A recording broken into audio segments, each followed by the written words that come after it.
ವಿಶೇಷವಾಗಿ face reading ಅಂತಕ್ಕಂಥ ಒಂದು ಸಬ್ಜೆಕ್ಟ್ ಇದೆ.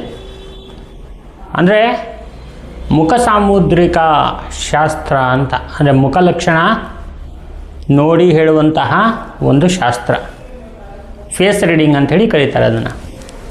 ಈ ಒಂದು ಫೇಸ್ ರೀಡಿಂಗ್ ಬಹಳ ವಿಶೇಷವಾಗಿ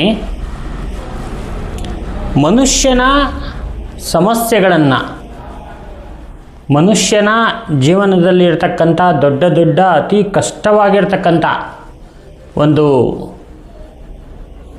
ಕಂಟಕಗಳನ್ನ, ಅವನ ಜೀವನದಲ್ಲಿ ನಡೆದಿರ್ತಕ್ಕಂಥ ಸುಖ ಹಾಗೂ ದುಃಖಗಳನ್ನ ಹೇಳುವಂತಹ ಒಂದು ಕನ್ನಡಿ.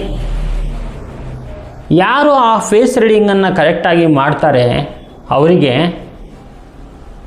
ಕರೆಕ್ಟಾಗಿರ್ತಕ್ಕಂಥ ಆನ್ಸರ್ ಬರುತ್ತೆ. ನಾವು ನಮ್ಮಲ್ಲಿ ಬರುವಂತಹ ಸಾಕಷ್ಟು 90% ಜನಗಳಿಗೆ ಅವರ ಮುಖವನ್ನು ನೋಡಿ ಅವರಲ್ಲಿರ್ತಕ್ಕಂಥ ಒಂದು ಸಮಸ್ಯೆಗಳಾಗಲಿ, ಅವರಲ್ಲಿರ್ತಕ್ಕಂಥ ಒಂದು ದುಃಖಗಳಾಗಲಿ ಅದನ್ನು ಈಚೆಗೆ ತಗೊಳ್ತೀವಿ. ಇದಕ್ಕೆ ಒಂದು ಅದ್ಭುತವಾಗಿರ್ತಕ್ಕಂಥ ಒಂದು ಶಕ್ತಿ, ಎನರ್ಜಿ ಅಂತಕ್ಕಂಥದ್ದು ಬಹಳ ಮುಖ್ಯ.